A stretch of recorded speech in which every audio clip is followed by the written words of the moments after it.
ஒரு பொய்யர் முதல்வராக இருப்பதாக விஜயை திமுக துணை பொதுச் செயலர் ராசா கடுமையாக விமர்சித்துள்ளார். செந்தில் பாலாஜி மற்றும் ஏவவேலு மற்றும் பார்ட்டி ஃபண்ட் தொடர்பான முதல்வரின் விமர்சனங்களுக்கும் அவர் பதிலளித்துள்ளார். பார்க்கலாம்.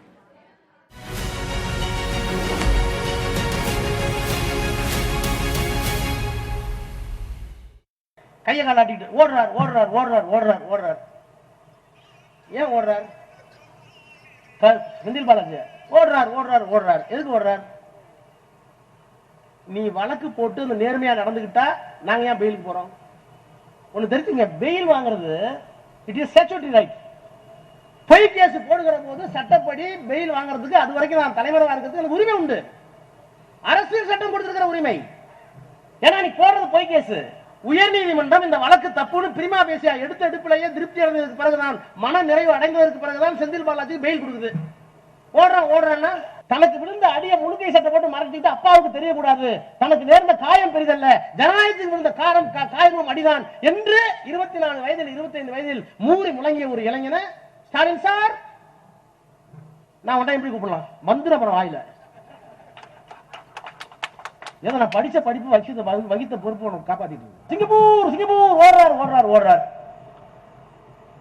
எலெக்ஷனுக்கு பிறகு ஏவாவேலுக்கு உடல் நம்ம சரியில்லை, சில பிரச்சனைகள் இருந்தது. அவரு டிக்கெட் போட்டது 17ஆம் தேதி, டிக்கெட் போட்டது 17, போக வேண்டிய 25 நீ ரைடு விட்டா, ரைடு எல்லாம் முடிச்சுட்டு உனக்கு கையெழுத்தெல்லாம் போட்டுட்டு ஒத்துழைப்பு கொடுத்துட்டு போதுமா எல்லாம் செக் பண்ணிட்டியா, உன் வேலையை நீ பாரு அப்படின்னு உடம்புக்கு போனா, நான் என்ன கேட்கிறேன், ஒரு முதலமைச்சருக்கு இன்டெலிஜென்ஸ் இருக்க தெரியாதா? ஒரு முதலமைச்சருக்கு யார் யார் எங்கெங்க இருக்காங்க எதுக்கு போறாங்கன்னு தெரியாதா? இவ்வளவு பெரிய மக்கள் இருக்கிறது வந்து பொய்யா பேசினா பொய்க்கு அளவே இல்லையா? ஒரு முதலமைச்சர் பொய் சொல்லலாமா? வெக்கமா இருக்கு. காமராஜரும் அண்ணாவும் ராஜாஜி உட்கார்ந்த இடத்தில் ஒரு பொய்யர் முதலமைச்சரா இருக்கிய.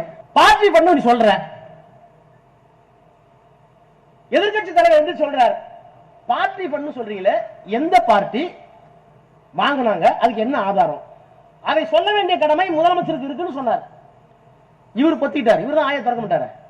என்ன எழுதி கொடுக்குறாங்களோ ஸ்கிரிப்ட் அந்த ஸ்கிரிப்ட் பேச போகுது, அப்ப ஒண்ணும் தெரியாது. அந்த இன்னொரு தம்பி இருக்குது முந்திரி கோட்டை, அந்த பையன் எந்திரிச்சு நாங்கள் எந்த பார்ட்டி என்று சொல்லவில்லை. உனக்கு வெக்கமா இல்ல? நீ எந்த பார்ட்டின்னு சொல்லி நாங்க உடையாந்துருக்கோம். நீ ரைட், நீ எந்த பார்ட்டி சொல்றது துப்பு இல்ல, முதுகெலும்பு இல்ல. முதுகெலும்பு இல்லாத முதலமைச்சரை வைத்துக் கொண்டு, அறவை காட்ட அமைச்சரை வைத்துக் கொண்டு ஏன்டா சபையில் உட்கார்ந்து வெளியே வந்தார்.